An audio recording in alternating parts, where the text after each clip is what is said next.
right. It's recording now. If I'm going to make an ass of myself, I want to make a colossal ass of myself. So context, you know it, like the context could be as simple as, what is it that we want to learn here? For instance, about the ideas of right and left and liberal and conservative. Like what, you know, I don't even know what those words mean anymore. I avoid them like the plague. What do they mean? And you know, if you have northwest, east, and south, you've got this XY matrix. You might think that there's a world there, but it's only two of the dimensions, you know? So what are, somebody tell me what conservative and liberal mean, and somebody tell me what right and left actually mean. You know, actually, Peter, you're kind of taking over a conversation that I'd really like Mike and David to kind of have control over. If you're asking reasonable questions, and the conversation can get into that, but I want to give it to them to mostly do. David. Well, I think, personally, I think that Peter's question is a good one and a good place to start so that we're all more or less on the same page or get a chance to say what we think these categories mean. Okay, good. No, and I agree. I think they're good questions. Meredith, you? Yes. And then David. All right. Am I on? Yes. Okay. I don't think that right and left, I think right and left are just too crude concepts that are very crude, and there's no refinement in them. So I don't use them. I don't even think them. What I do tend to think is neoconservative or neoliberal, as opposed to something else, something better. I mean, something less destructive. And the Democrats, the Democratic elites are very neoliberal, as far as I can tell. And even neoconservative, they sign on to even PNAC stuff. PNAC, Project for a New American Century. Right. That kind of thing, and the Patriot Act, and all this stuff. And I mean, look at the rescue bills, the COVID things, bailouts and so on, that they're not passing. That's most of Congress. And most of Congress is Republican or neoliberal, as far as I can tell. Of course, there are progressives who are different, very different. There are libertarians that are different. There are independents that may or may not be different. The neoliberals have a lot of things, positions that they take that I agree with. And they have others that I totally disagree with. That's about all I have to say, really. I'm just here to listen tonight because I didn't read the articles that you're talking about. I've been working on something else instead, Bob. But I did read last night. I read a very, very interesting article. I don't remember off the top of my head where I came across it. But it's about, I'm going to give the hyperlink in my paper to that article. I think it, you know, if it seems relevant enough to what I'm doing. But what's interesting about it is that it's a discussion of how do you know what is belief, what is belief, what is fact, what is truth, and the writer, who is, I think, a philosopher, is making the point that there is such a thing as truth, but that the scientific method is not the only way to get to it, and in fact, it leaves that in a lot of circumstances not the best way to get to it. So I think it's a very complicated question you've brought up, a very deep question, how to evaluate things that people submit. You can't really evaluate them according to whether they're right or left or progressive or something else. But I do believe there is a way to evaluate them as whether they are false, whether they're...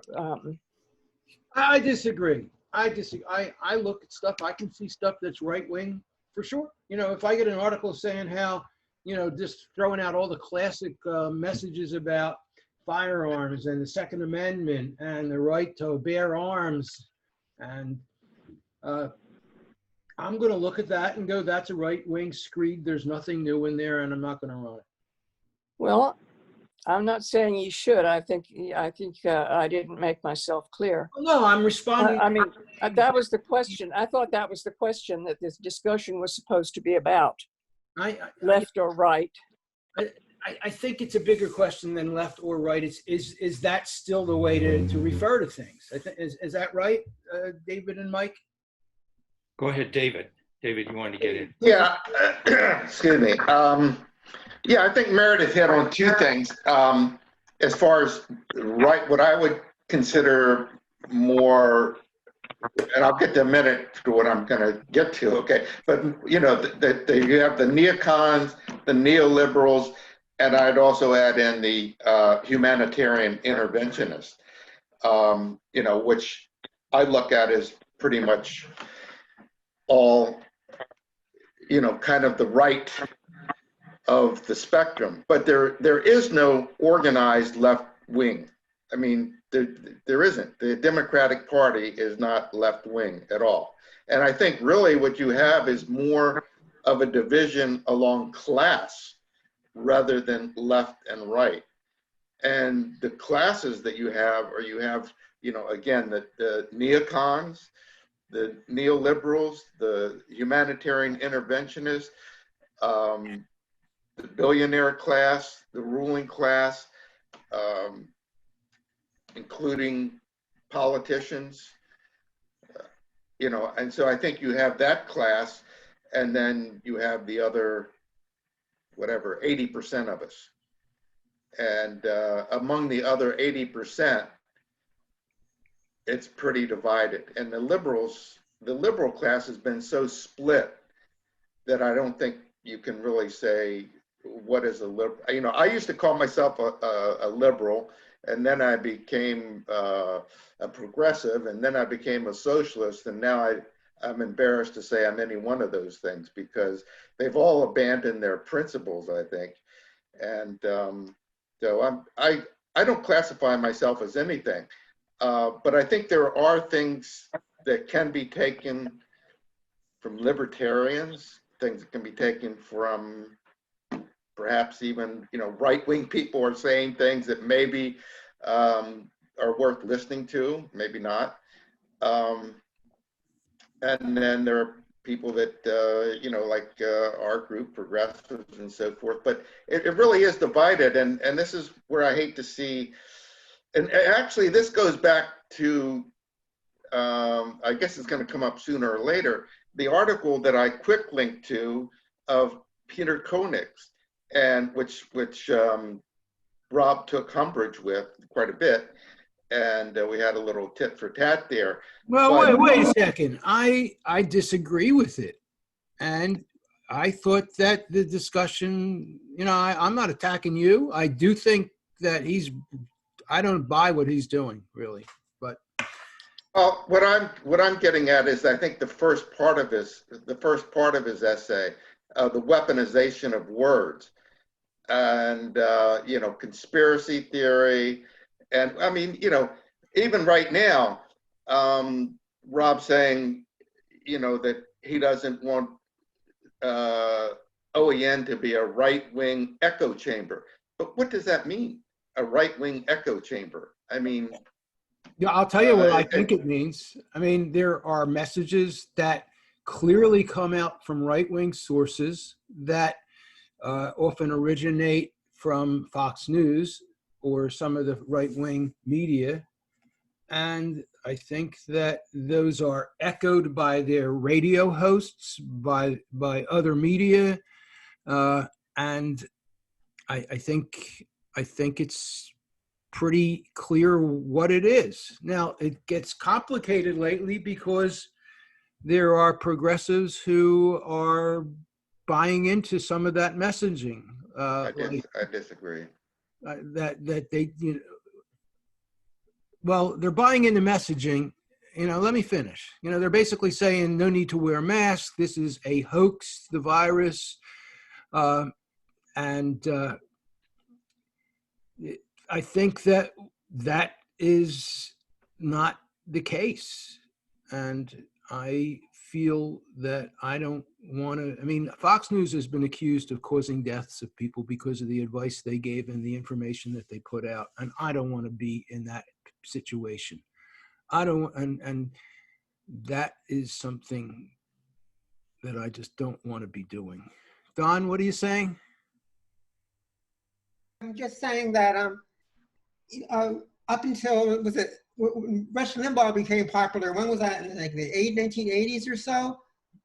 He very successfully ridiculed the word liberal, even to the extent that liberals stopped calling themselves that. Hugh Humphrey was a good Democrat, right? He was a real FDR Democrat, like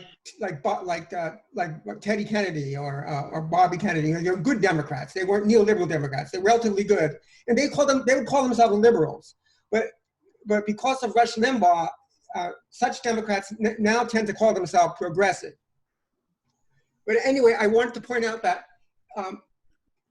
among Republicans, I do think there tends to be a difference between conservative and Democrat, or conservative and liberal, but there are bad conservatives who are just serving the rich, and there are bad Democrats who just serve the rich and the military. And I wanted to point out that George Soros and Charles Koch, who are on opposite ends, they both gave a lot of money to support the Quincy Institute, and I'll put a link to this article here. There are very good anti-war libertarians. Progressives wouldn't want to work with them on anything, pretty much anything other than anti-war, because they would hate Medicare for all, and they hate taxes, the libertarians. But there are decent libertarians who I wouldn't agree with, but they detest the corruption of the Republican Party. They detest the militarism of the U.S. They don't even, a lot of grassroots Republicans hate Wall Street. Everyone hates Wall Street. So I want to point out that I do think there's not everyone. Say it again? Not everyone. Not everyone, but a lot of them do. And even if you look at Trump, how Trump won in the general campaign, if you look at his videos, he sounded exactly like Bernie Sanders, because he was lying, but he railed against the Wall Street and the elites, and then of course he lied about it. So maybe on two or three things he sounded like Bernie Sanders, but this is what I'm saying. Where I've gone because of the conversation that Dave Pear and Mike started is, I'm struggling with it. And I'm trying to create you can't do a dichotomy with this. That's the bottom line. It's more complicated than that. And, I can have a conversation with any conservative. Scott, you'll go next. And I can because I'm complicated. And, you know, like when Obama was president, I could always say, hey, we both agree we don't like Obama. And I think that there are a lot of lefty. I think where I've ended up calling myself is a lefty. I don't like the word progressive anymore. I can't quite go to socialist. Definitely not liberal. So I just go with lefty. And I can have a conversation with people on the right, and we find things that we agree with. And I think that what I'm getting out of this is that, yeah, things are changing and people are more complicated, and they're embracing ideas from both sides. And that's a really great thing. It's erosion of the two sides. And I think that's really exciting and important. At the same time, though, there's an awful lot going on with social media, with sock puppets, with people trying to influence others. So you've got people, you know, who was it yeah, David, the article that you posted, the guy talks about how people are using words. How did you say it exactly? Weaponizing words, and that's happening all over the place. You know, Frank Luntz is the guy who does it the best for the right, and you know, we've had George Lakoff on our site. We have Susan Strong talking about it. Tom Hartman wrote a book about it. I mean, the left has thinkers who think about framing and weaponizing words, and you know, I don't know if you can surrender for peace when it comes to weaponizing words. Can you? I mean, I don't know. I have a feeling that, you know, like I came up with a word, I call it a dynasty tax. Taxes on inheritances, estate taxes. I call them dynasty taxes because I want them to end dynasties. That's weaponizing words. You know, Frank Luntz called it the death tax. And, but I think, so I have to say, me personally, it's making me relook at things. But at the same time, I mean, conservatism on the right-wing values, they haven't changed. They exist. And I think it's useful to recognize them, see where they're coming from, see how they're driving things, and that's really important. I think that the left is not doing such a great job of expressing what those ideas are. Mike? No, Scott was trying. Yeah. So I'd like to use your previous example about COVID, because that I think is a topical issue that illustrates the difference and why it's so confusing to be right and left at this point. You know, I was joking with my wife today. We were walking down the street in New York, and I didn't have my mask on, and so people look at you when you don't have your mask on. And I said, you know, they're trying to judge whether we're Republicans or Democrats because we don't have masks on. And it's come to that, you know. The fact is, first of all, nobody really knows how many people have had this virus. So let's take the American population. It's 328 million.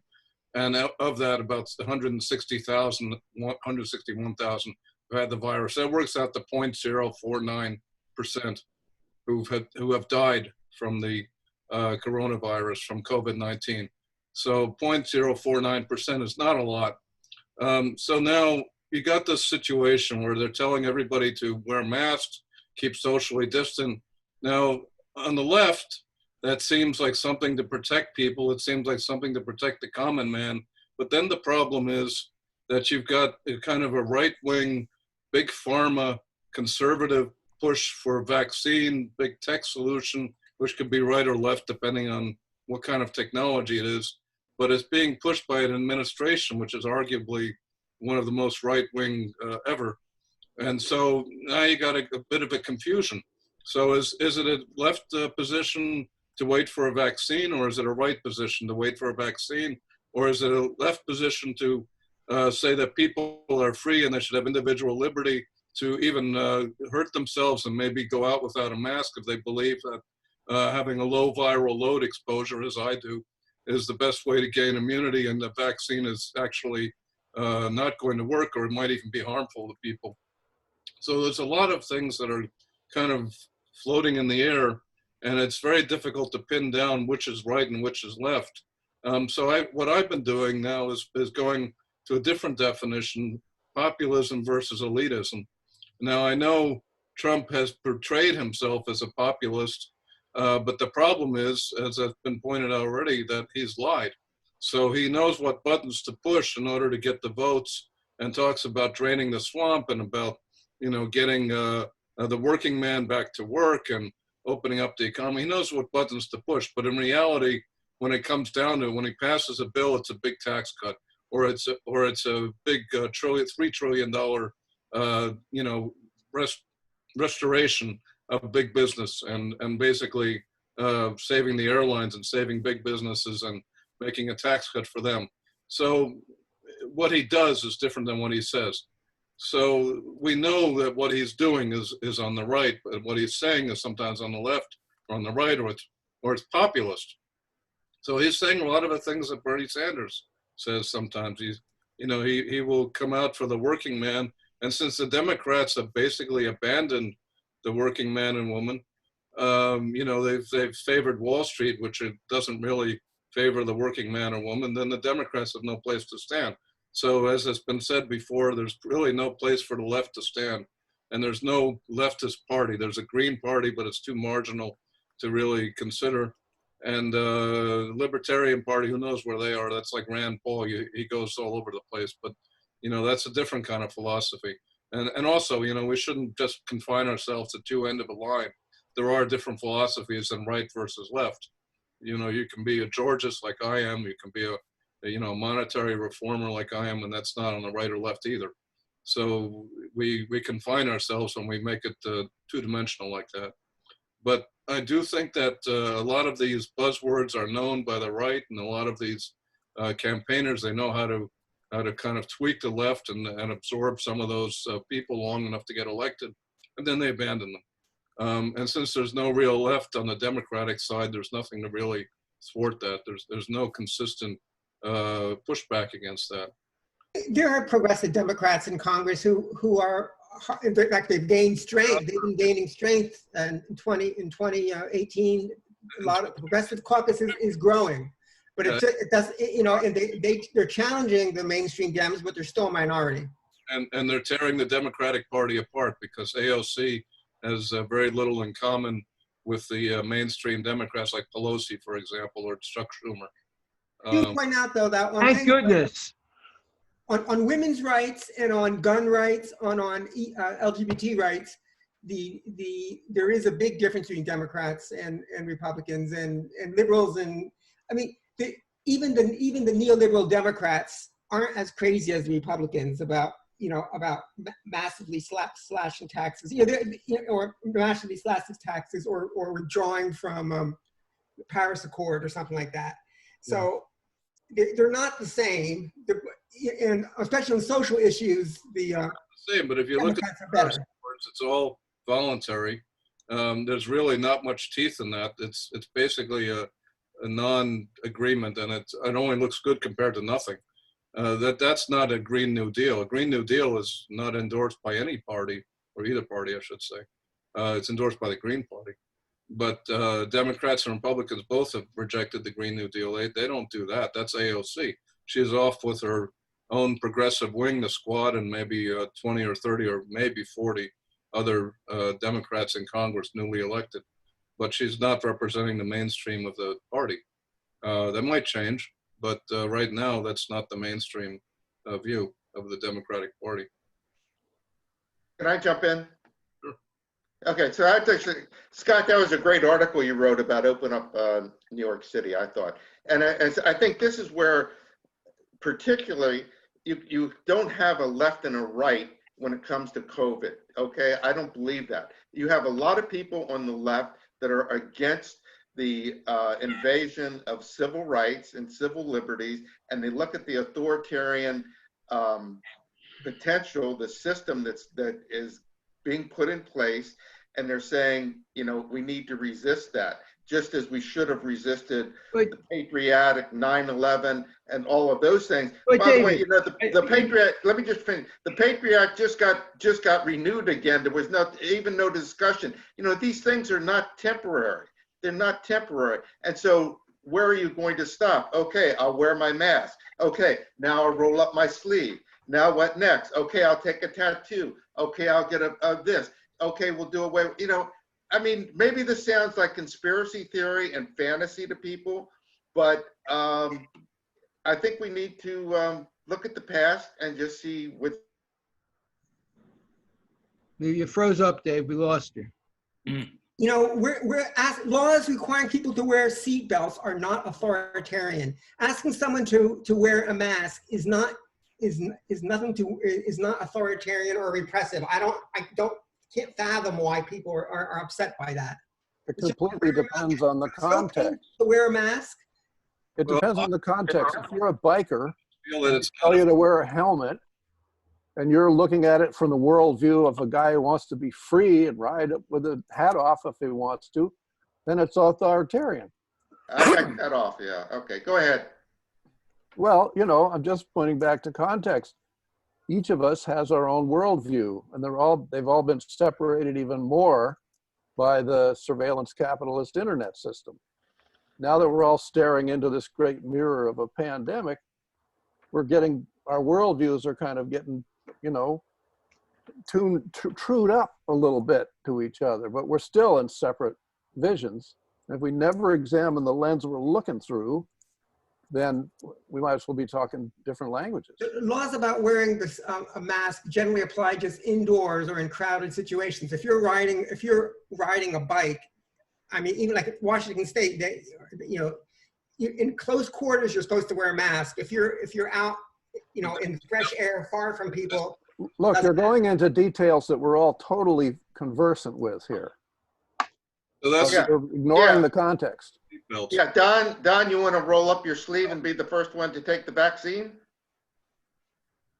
Sure, I think the anti-vaxxers are nuts. Good. Well, see, again, that's context because, look, Vaccines have saved hundreds of millions of lives. there's 100 million The vaccines. anti-vaxxers are dangerous. RNA You want vaccine, to take the new one? modify RNA. So we Which- never had that kind of vaccine. Well, okay, this new vaccine, if Trump wants to rush it, you know, Trump wants to rush it before the election so that he can get reelected. Well, that one may be dangerous, but in general, if they have proper testing, then the benefits far outweigh the risks. Right, this is making my neck hurt. Making a rational argument, and I agree with you, but the problem is it's not coming down to that. The right versus left is becoming a vaccine, don't vaccine, mask, don't mask. It's becoming it's staged in these simplistic terms. What about the context of medicine? Everything on its scientific merit. Mike, go. Stop doing that. I think that the issue that I was trying to raise in my article is the issue of convergence between left and right. We're talking now about differences. And the issue that Robert David Steele and Sasha Stone pointed out that absolutely every one of us can agree on, and that is very, very important, according to Robert David Steele, who says that child trafficking is the biggest industry in the United States after drugs. All of us could get on board with Sasha Stone, with Robert David Steele, with anybody on the right in opposing that and in bringing down the government that's already at the downfall is incipient as we're talking. And the Jeffrey Epstein, Ghislaine Maxwell story is the thin end of the wedge that is going to awaken people about this issue that we can cooperate with across the country, regardless about whether we're left or right or however we identify ourselves. These other things are divisive. That is something that can unite us. That's at least one issue that everybody agrees on. If it's Somebody true. calls it a conspiracy theory. If it's true. If it's true? Yeah. Yeah, if it's true, you're talking about credibility. You have to be able to evaluate whether it's actually real or not before you start dealing Child with it as if trafficking. it is. child trafficking, whether it's real? At the scope that he's describing. Yeah, you're talking about a very large scale. Now, if Yeah. you talk to me about that stuff, I could probably shock you. But all I'm Go saying ahead, is try. we really Try. need to start with what we can actually know, or our actions and words will be ineffective.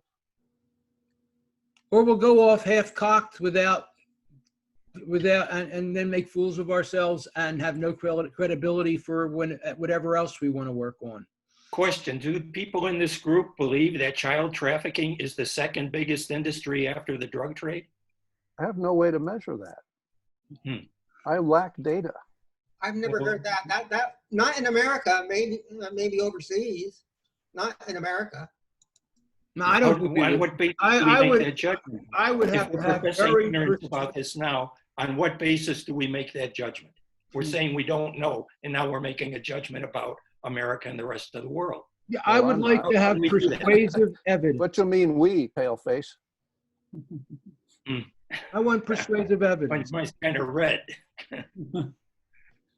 Okay, well, Tasha Stone saying it is not persuasive evidence. I want persuasive evidence that it's happening, and then yeah, let's. But You don't think that the Jeffrey Epstein saga is bringing that to light? Well, see, I'll make a sweeping statement for you. I'll say that rape is the basis and the foundation of marriage.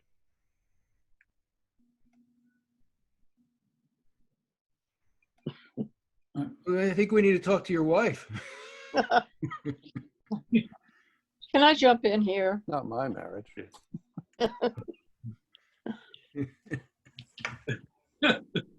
Really, in many parts of the world, divorce is a death sentence. What has that got to do with what we're talking about now? Well, Whether because it's right we or were- wrong. No, look, we were dealing a moment ago with a statement about child trafficking. And I got to keep my voice down because my grandson is trying to sleep next door here. But how do we evaluate that?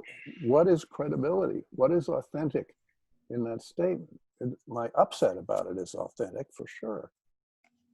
But Don't I you have think- no knowledge, right? And so when I make a statement about marriage and rape, I'm speaking in a different context, and it's something that you can evaluate. You can take it or leave it, but I'm not going to give you evidence. But the State Department has a special division on child trafficking. Now And there's a so good does place to so start. does the UN. So does the UN. They publish statistics on this all the time. Sure. We could easily verify whether it's true or not what Sasha Stone and Robert Davis Steele are saying. We should do that then. Well, if we've we got a want to get writer on serious. Op-Ed News who's also talking about it. Stephen Fox. He's recently been writing about that as well. Rob, can I? I mean, human trafficking is a big issue. I mean, it is a big issue. But again, and see, here we can't even agree on that. And it's very easy just to say, well, Mike, that's a conspiracy theory, and dismiss it. And it's you know, and yet there's probably a lot more truth to it than what someone who would just dismiss it as a conspiracy theory would acknowledge. And that's What about- weaponizing the word conspiracy theory. What about the Reveal report on rehabs that employ people without pay under court orders? And they're discovering hundreds and hundreds and hundreds of these programs, and there's no oversight and no regulation. This amounts to slavery. Now, Reveal has some data because they've been researching this. Now, let me ask you, Fifi, you know, okay, you're all having a very nice Mhm. all-American conversation, but let me look at it from a somewhat different perspective. They're looking at you know, the world outside. Now, just this very limited conversation with just a few people like you gives me both hope and despair. Hope because you're asking the right questions. Many of these questions are quite right. Despair because a lot of these are questions about the trees, about the twigs and leaves. They're not about the forest. This whole dichotomy about right and left is amusing. God gave us two arms, two legs, two nostrils, two eyes, two ears. What happens when we lose one of them? We can still function, but we lose somehow the perspective, the depth. You look at it, close one of your eyes and look at it, you don't have the three-dimensional depth. That's what is happening. And yet he gave us only one heart, one mind. And even the pads that he has given us, if one leg happens to be a foot longer or shorter than the other, you're really out of balance. So it's not about right or left. It's about, are they balanced? I mean, do your legs reach the floor with the same length? Then you're a balanced person. If you say cut off one leg, cut off one ear, you're the land of the free, you could do that. Are you really going to be a balanced person? No. And here I take the perspective of someone like David. This is about class. And it is also never going to end. We will always have a class of the rich. We will always have the class of the poor.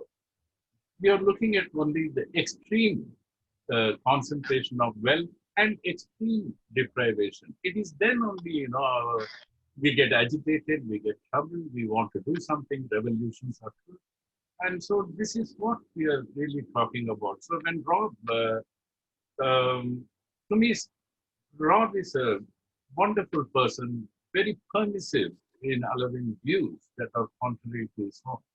But Rob, frankly, you're backing yourself into a corner that because you want to proclaim your left, you're perhaps rejecting anything that you define as right, as something that you cannot accept, and you do a great favor to those who want to express it on op-ed news, simply because that is that conforms to your left. This permissiveness is part of the left.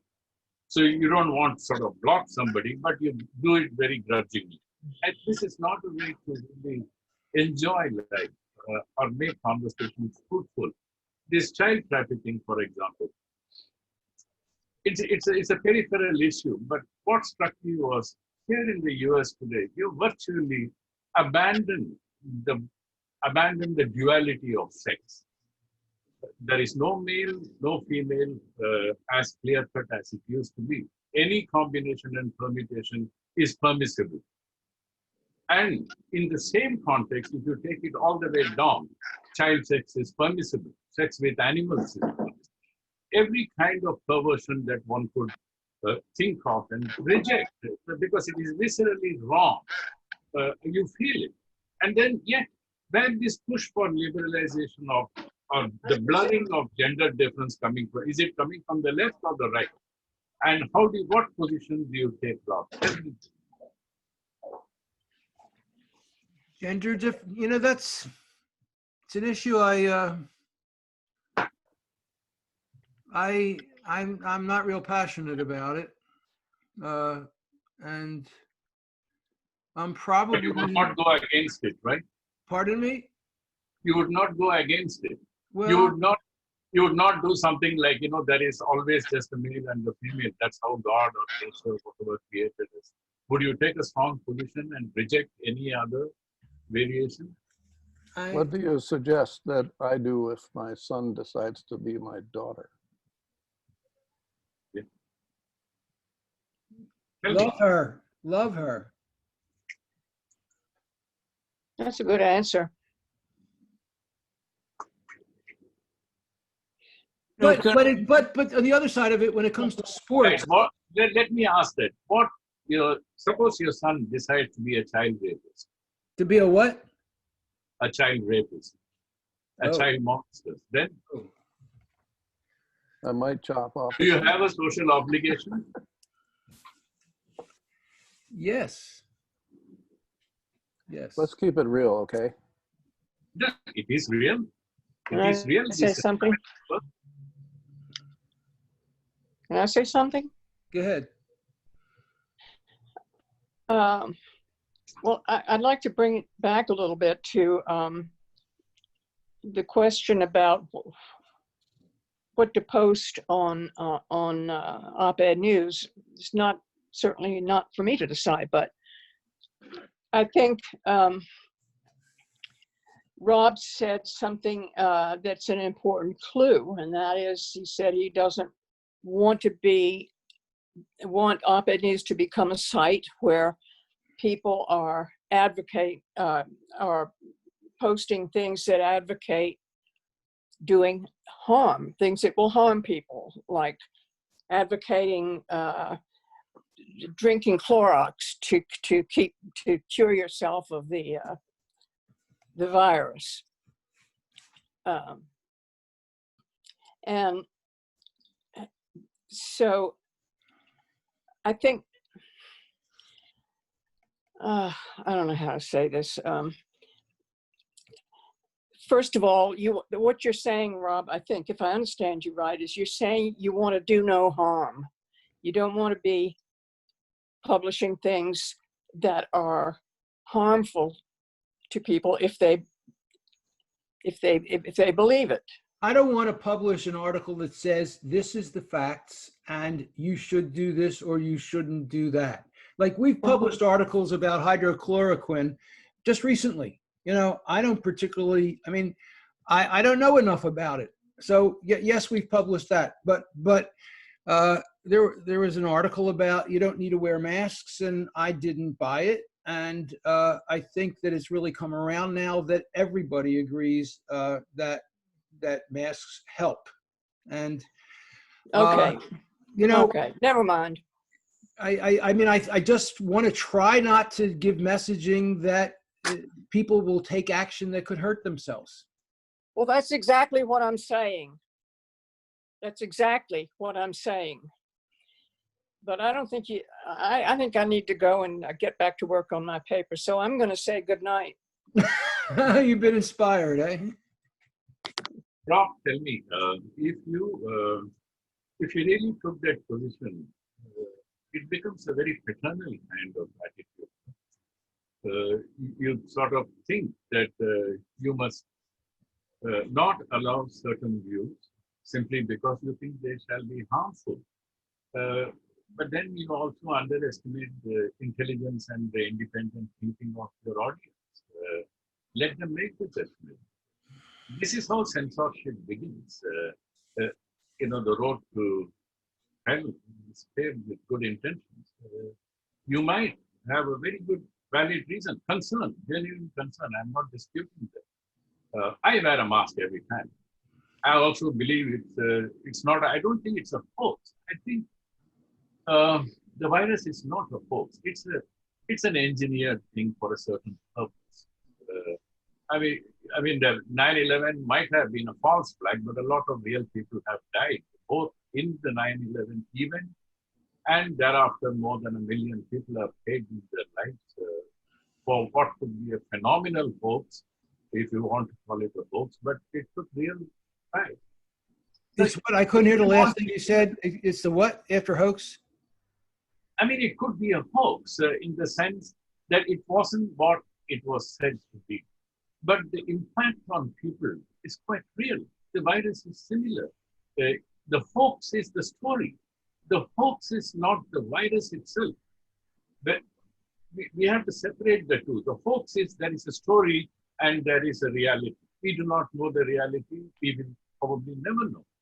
But the second thing is, how lethal is this virus? Again, we do not know. I wear a mask. My wife has asthma, chronic asthma, heart condition. Certainly, it's high risk for her. I put on my nightly gloves, mask, sanitizer, the whole routine. Sometimes even obsessively. So come back, wash everything, have a shower. Hey, Dee, I can hear only one out of 10 of your words. You have to come closer to the microphone.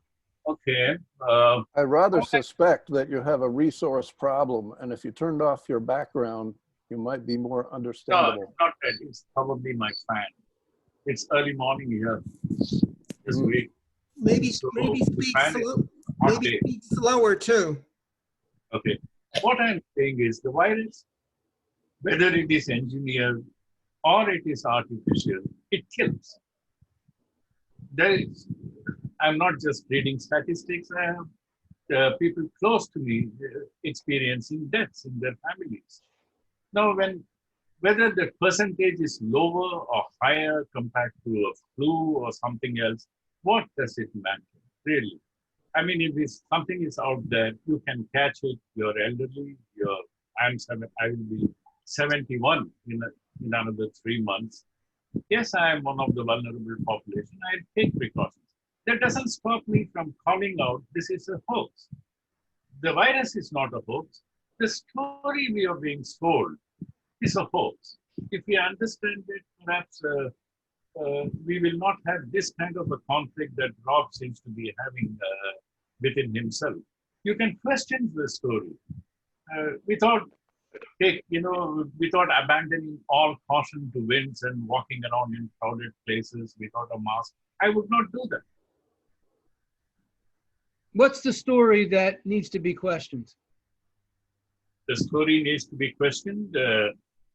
This is a pandemic that has occurred naturally, and it has come out of the blue like a tsunami, spreading like wildfire across the whole world, and everybody has to be locked down. We have never had this. In the past, when it was indeed natural, we did not have this lockdown. This is, to me, the telltale sign of the hoax, that and it is too convenient to happen naturally, and you had all this ready, and every government in the world could immediately get panicked. And this is where the media has been drumming up non-stop of panic and climate of fear that completely blinds us to even getting halfway to what the fact is. We do not know. But have you ever had so many lockdowns in 200 countries in any of the past pandemics? And yet all these measures were ready. They were done within a month or two. I mean, if you are a great believer in extraordinary divine coincidences, then maybe, yes, it's not a hoax. Unfortunately, I'm a skeptic on that. So what would be the story that you would present? I would present it as a story. Someone has unleashed a very lethal bioweapon on the entire humanity. And it is lethal in terms of infecting people, but not lethal in terms of mortality, at least not as lethal as it is made out to be. But still, it's like playing, Russian roulette. Maybe there are 6 bullets, 6 chambers, only 1 bullet. But how do you know you're not going to get hit with that bullet? That's what we are being asked to do. And I question the story that it happened so naturally, so conveniently before your election, a very, very impassioned election. But all this to take out one man, I don't think so. I think that is just one objective. Are you going to wear a mask when you come to my house? That's all I care about. Yeah. I mean, and the global economy, you have been inflating, building up a mountain of debt, extreme inequality, extreme concentration of wealth. Every year, Oxfam's annual report tells us a smaller and smaller number of billionaires, some of whom might become trillionaires, are controlling more than half the world's wealth.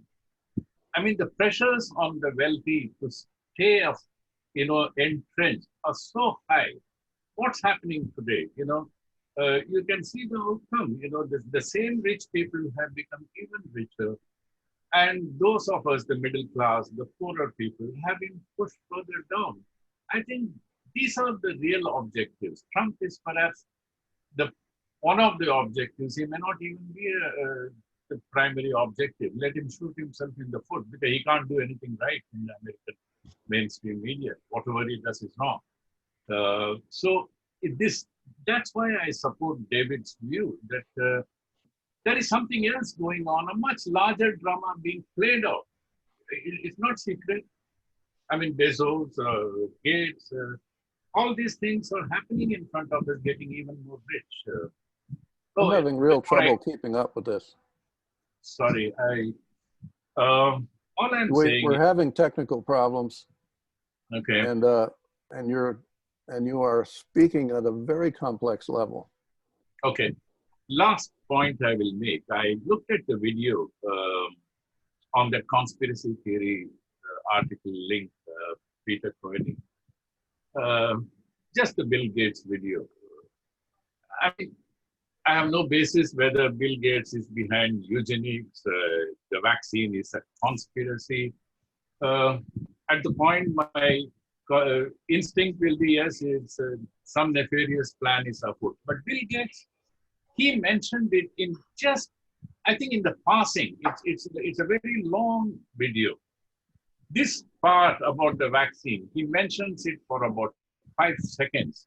And then to build an entire story based on that video or even presenting that video as evidence. He talked mostly about climate change and energy. I think it was completely exaggerated. And I agree with Rob. You go on publishing things like that. Bill Gates has an ulterior motive with the vaccine. You might get sued because he didn't say anything.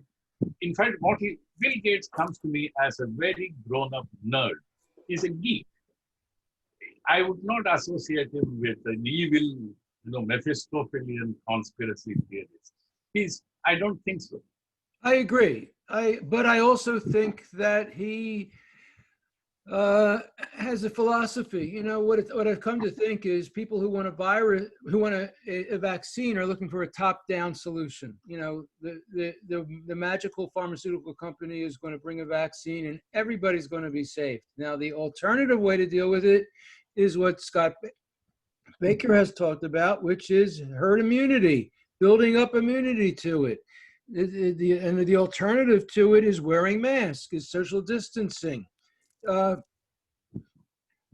think that the reaction that we've seen at the local level has been very challenging. I think that there has to be a lot more nuance going on. I mean, the idea, I don't know if you've seen it, but there were some pictures of a high school where kids were just jostling in so tight in the halls. It was unbelievable. And none of them were wearing masks. That's crazy. On the other hand, I think a lot of restaurants could open up and bars could open up, and they would have to have some way to maintain some safety factors, but it could be a lot better economically for businesses than it is now. And I'm, David, you mentioned that a lot of progressives are questioning the lockdown and things like that. I'm not sure exactly how you put it, but I wanted to ask you, how do you know it's a lot? I don't think it's that many, really. I think that 85% of the people on the left want things to be the way they are. I've been wrestling with people who are totally resisting masks and what have you, but I'm also not one who says, yeah, just listen to everything that they're saying, do everything they're saying. I think that's too much, and it's too hard. And I think that there has to be more of a conversation about it, and with more nuance too. I've said this a couple times tonight, but this conversation that David and Mike has started has really gotten me thinking, and I have to. I'm still struggling with it. Ramani, I have a real hard time when I hear that, it's the deep state that created the virus, and it's created it so that it could take us over and dominate us. That's a message that's out there a lot. And go ahead. Why? Is it such an impossible thing? Is it so improbable? It has a history. It's not knowable. Yeah, like God. It's all conjecture. But we believe in a God. A lot of it. I mean, this idea that the deep state doesn't exist, I guess it's a question of definition. All of a sudden, when Trump starts accusing the deep state of something, everybody says it doesn't exist. I mean, Rob, I've heard you even say many, many times about Eisenhower's warning against the military industrial complex. That's the deep state. That's what he was talking about. Well, And but- actually in that speech, he actually had government, he had the military industrial government complex. And the deep state is not some little group that meets in private and so forth. But if you look at where the wealth is, if you look at the corporations, and if you look at the oligarchs and Wall Street and the banks, that's the deep state. And they don't agree on everything, but they agree on a lot of things. I find that term deep state is like a garbage can to throw everything into. You got the kitchen sink thrown in there, David. I mean, I'm not arguing with anything you say about the organizations or the people. I just, we've got a name. We've got the military-industrial complex. We've got the military-industrial pharmaceutical complex. I don't think we have to create a new boogeyman, which I think the deep state is. We have to use generalities. When someone says the American people, what does that mean? We have to have a way of communicating. We have to have a way of communicating ideas.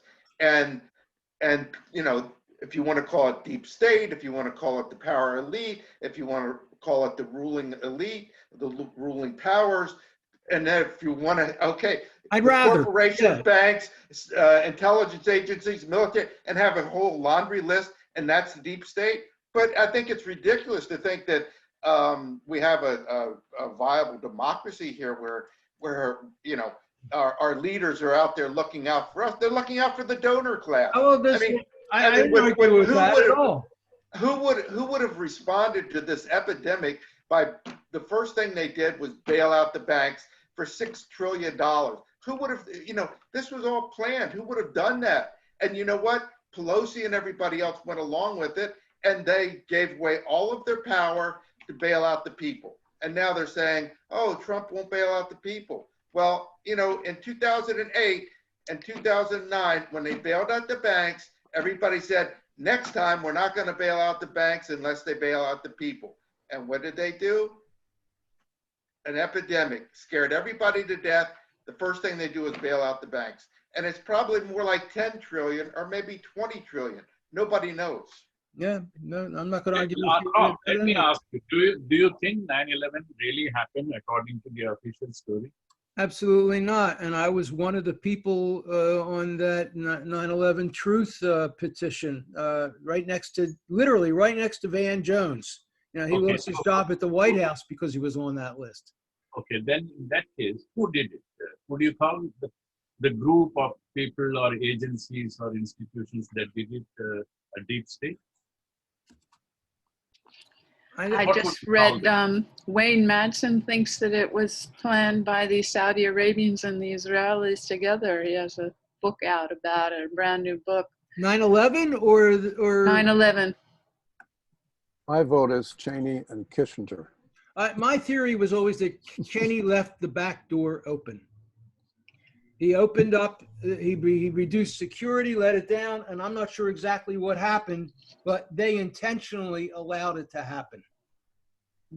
And see, I could just say, well, you're all right-wing conspiracy theorists. I mean, because none of you agree on any of this, but we all know that what the government told us was not the truth. And yet, so I think we all agree on that. I think it was an inside job. That's what I think. So why would we agree that the government is telling us the truth about this pandemic? Why? They have no track record. The press has no track record of telling us the truth. No, they have a track record of lying to us. Well, so we have to figure it out for ourselves. Like even more than that, David, who is the government? The donor class. What do you want to call it, a donor class? If you call them a deep state? I think, deep state is good. Power elite is good. That's been an old term that was used. The ruling powers, that's fine.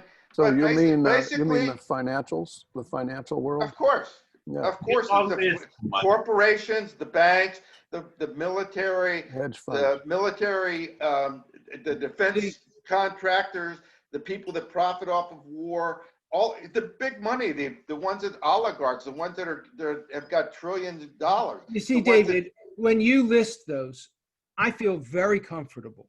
When you talk about deep state, it's like it puts a fog over it all. It puts I'm- another layer in there that Yeah. basically says, We'll come up with oh, it's another word. bad. The bad guys are doing this. When you itemize them, I think it's much more powerful and much more meaningful. And I think using the terms deep state, it's a boogeyman to me. I agree with that. I agree with that. And so are left and right and conservative and liberal. They're catchphrases. They're placeholders. It only became a allow you to skip controversy for the thinking. left when Trump used it. And I'm tired of everybody, going the opposite of what Trump says. If Trump were to come out and say he was going to ban I can't pronounce it now, but if he was going to ban it, liberals would probably be saying, oh no, we want it. I mean, that's the way how crazy things have gotten. It's the Well, official you policy don't of have to be India. crazy. You're a volunteer if you're that crazy that you have to pay so much attention to that clown. Yesterday, I read, this morning rather, one of the Democratic councilmen in New York, he came down with the virus, COVID-19, and he had been very vocal about hydroxychloroquine. And he just came out and said that the doctor gave it to him, and within a few days, he was back on his feet. So this is a retraction by somebody who was a skeptic for something like the reason David was saying. Because Trump went and blurted out a very cheap medicine, it has become something like an unmentionable word in the medical circles. I mean, the corruption of the professional class, not just in the medical profession, economists, many other professions. It has been pervasive, extensive, that people in who are figures of authority are taking part in campaigns to discredit the science and the ethics they signed up for. And how would you explain India, a country of 1.3 billion people, officially is using hydroxychloroquine? And I have not heard of any fatalities by using the drug. It may or I'm may really not. having trouble following this. I'm Well, gonna have to go. Op-Ed News has covered hydroxychloroquine both sides. And just recently, I think, Scott, you just posted something on it in the last couple of days, didn't you? Maybe last week? Yeah, I've actually posted several things on hydroxychloroquine. I try to stay out of the political realm because it just confuses things. But, there's a number of doctors that support it. Naturally, they support it. And if Trump supports it, then they see support for them. So then they tend to be more favorable towards Trump. But there's doctors who are supporting it just because they think it works and it's working on their patients. And there's currently a lawsuit against the FDA, which is, of course, Trump's FDA, to release hydroxychloroquine back into the market, because currently the FDA has said you can't prescribe it for COVID-19, only for lupus and rheumatoid arthritis and malaria. What side is Trump on? Because it's his head of the FDA that banned it, and yet That's not quite correct, Scott. Okay, that's not quite. What the FDA did is they put an emergency use that it could be used in this situation because it's an emergency situation. They did not ban it. They took off the emergency situation, which said that it's not on the label. But about 20% of drugs are used for off-label conditions. And where the ban is coming in is the states are banning it. You try to go to a pharmacy and get a prescription filled, and the states are not letting the people get it. That's where it's being banned. But the FDA is also now coming out and saying you can't prescribe it for that, and that's why this doctors group, American Physicians and Surgeons, is suing the FDA in order to lift this new ban on prescribing it for COVID. Scott, I would be very interested to know, since you've written on the subject, why are the doctors in the US who are who are in favor of hydroxychloroquine, why are they being censored? Who is censoring them? Well, YouTube is taking down their videos for one thing.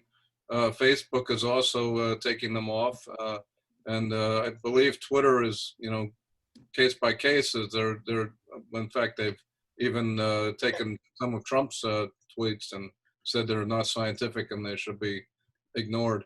None of this is evidence of banned anything. Trump's son for 12 hours. They suspended his account, Don Jr., for talking about hydroxychloroquine. So, they are taking steps, and those are the three biggest social media by far. So it is being censored, and in a lot of places it's getting So hard. the social media are on the hot seat, and then the next day they come out and say, "Oh, we're going to be, taking down these false messages." Right. But their motivation for doing that is very suspect, in my opinion. I don't regard any of this as evidence of anything that you can run your life by.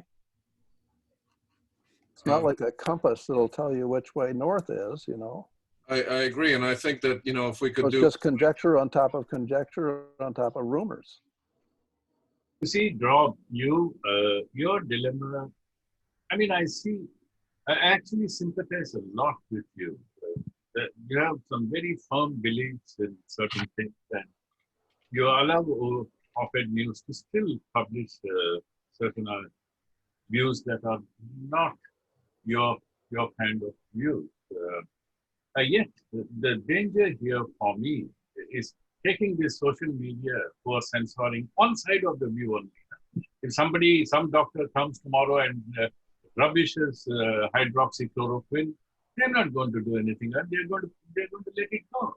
So it's a very one-sided kind of thing. Op-ed news, for all the good intent you as a person, a human being have, should not aspire to be a guardian of the truth, because there is no truth. We are all searching for truth. And the moment you say, something like this, a life-threatening virus like this, or some other catastrophe like a war or the threat of a nuclear war, there is no truth to God. So there is no such thing as guardian of the truth. Well, This is the danger for you, for op-ed. Well, let me say this, and I want to say a couple things right now too.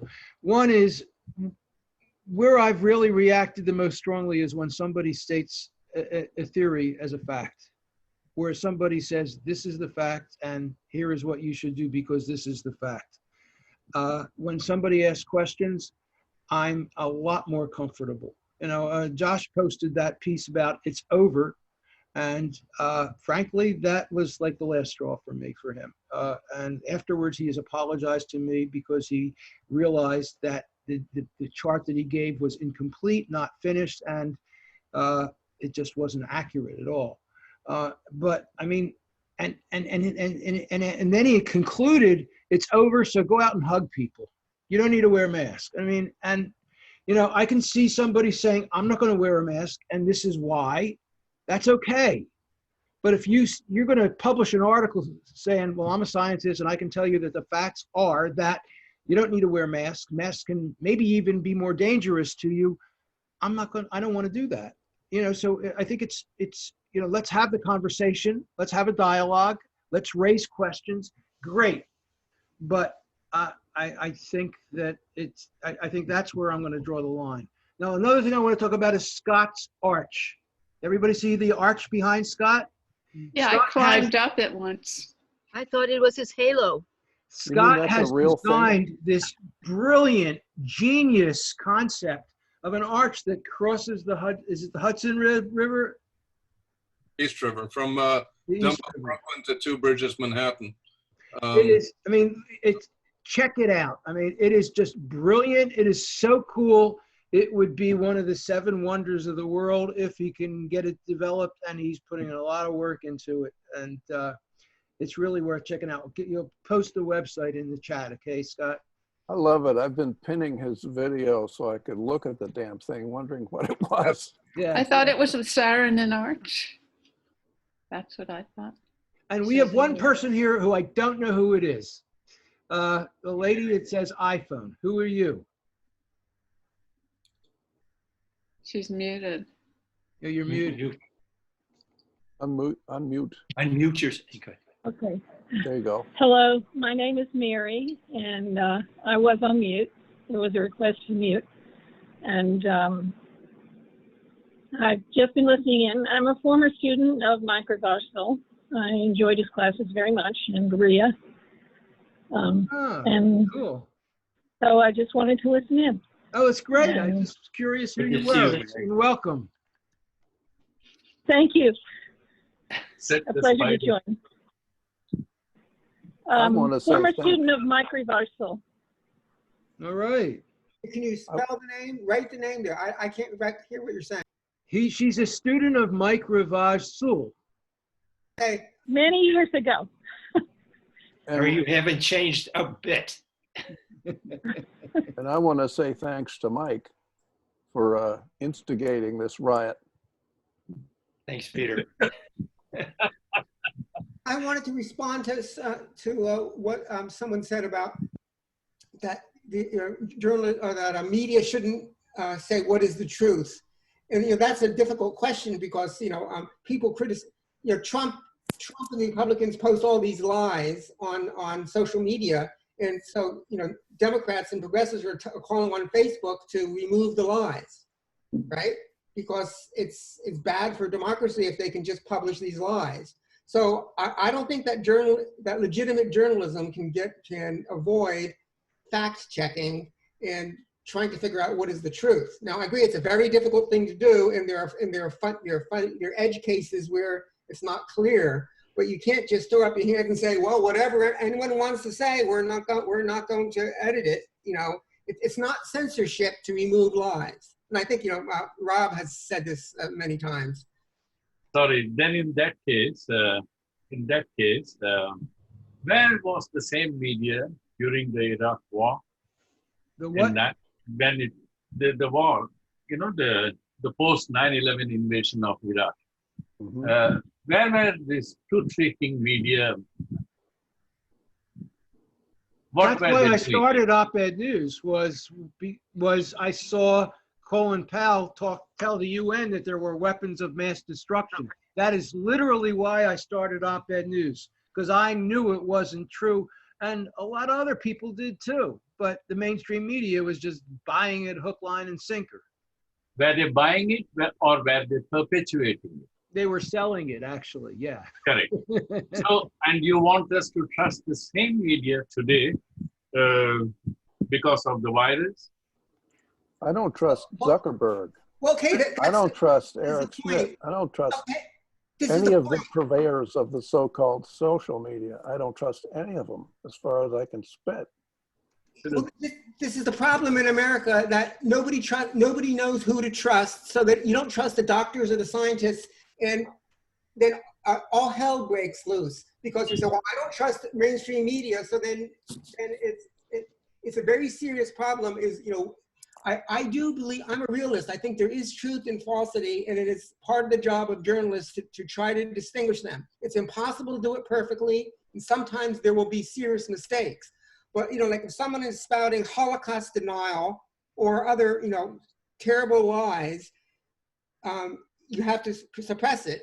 In some scientific theories, you say, well, we're going to say like anti-vax thing. Now, I agree that there may be some fuzziness there, but overall, anti-vax is a dangerous thing for society because it can end up killing a lot of people.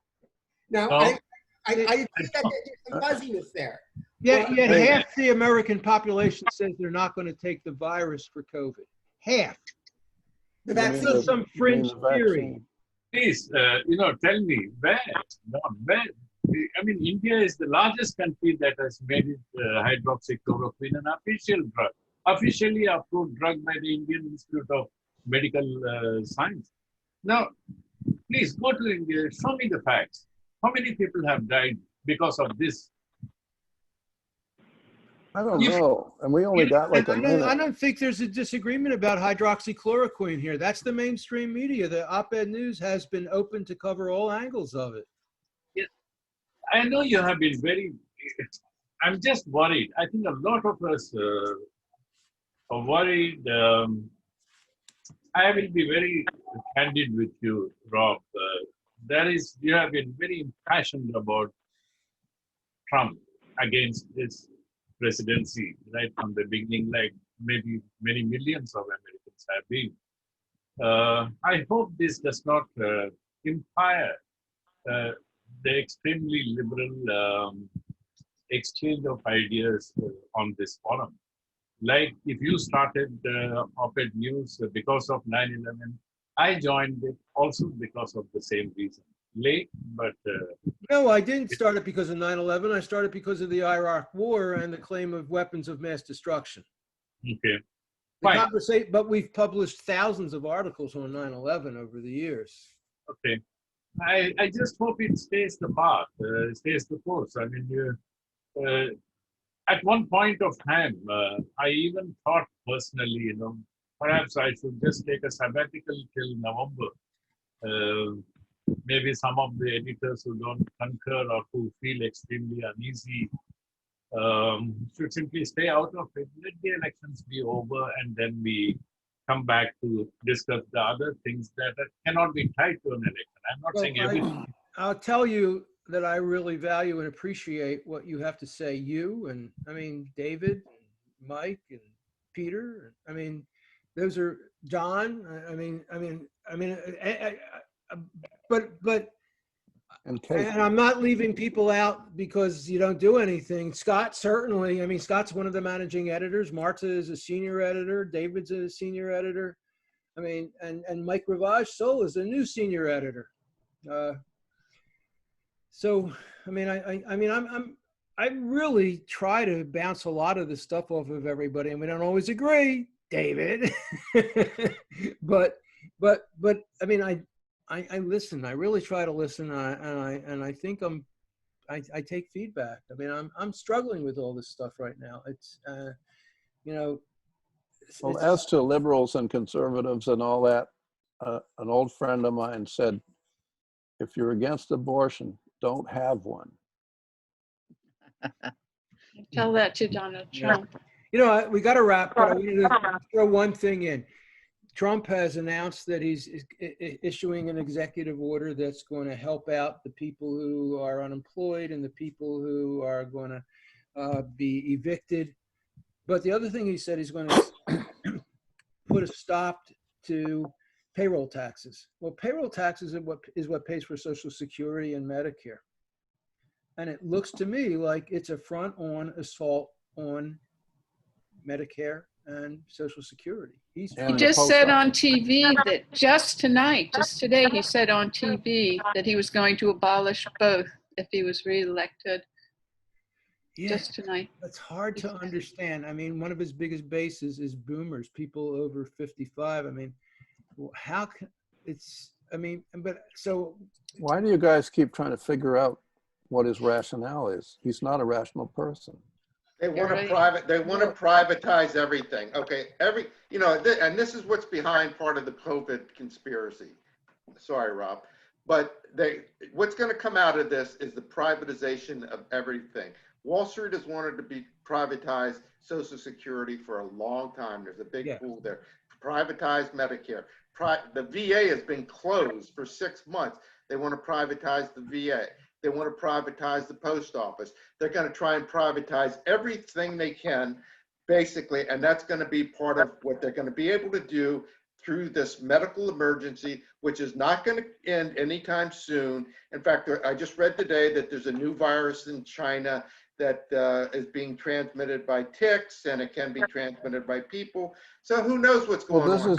This is par for the course. It's not about the virus. This is just the latest opportunity to keep that juggernaut rolling. That's exactly my point. Conspiracy about that. That's been we don't know where forever. We don't know where the virus came from or where it started. Yeah, we do. It did come out of bats. That's been established. Great. Okay. Well, thanks. Came out of bats. We got too Peter, close. That's not something that everybody like. Josh Middledorf wrote a piece describing how it came out of a lab, and Ramani believes that, and David Peer believes that. And I'm not sure.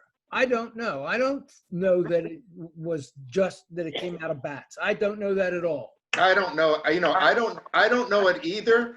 And right now, I'm not really focusing on that.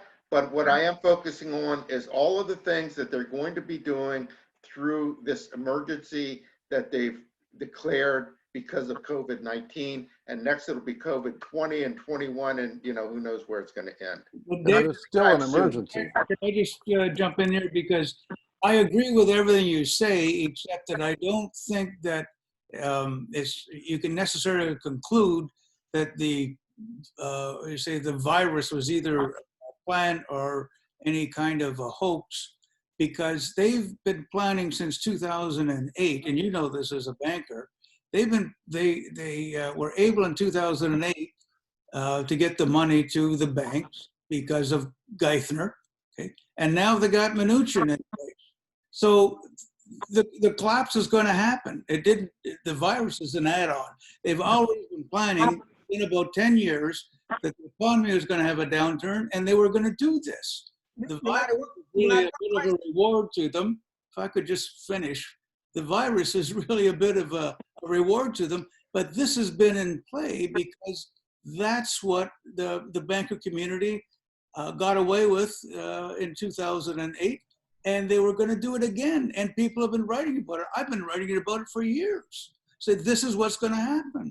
Bill White, of the BIS, you probably read him. He said this is what's going to happen. He said in 10 years. Well, here it is. So it's not new. It's no surprise to people who understand how that financial system works. And I know we're going to wrap now. I'm going to give Mike and David the last words.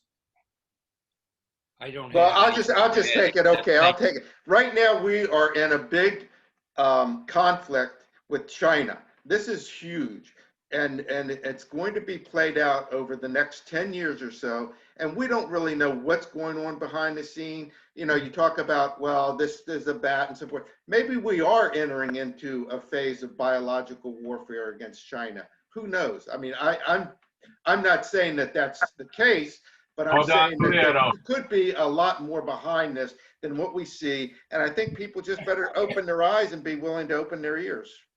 Or the other way around, David. Biological warfare by China against the US? Is it by the US against China. Yeah. Is the reverse so impossible? Yes, of course it's possible, but the US has a record of using biological warfare against China. True. During the Korean War. All right. My parting shot. Go ahead, Mike. My parting shot would be focus on that issue of child trafficking and on the Epstein, Ghislaine Maxwell saga. It's going to explode and uncover the facts that we were puzzling about this evening regarding child trafficking. Well, keep digging and keep sharing what you come up with, please. There's a huge number of children under 2 years old involved, 2 and under, a large number. Wow. Okay, thank you all. Been a good night. Good night. Thank you. Good night, Mary. You were fantastic. Everyone was different. So I learned a lot, and I'm going to put it all together, and I'll send an article to Rob about it. Oh, great. Okay, good night. Thank you. Good night.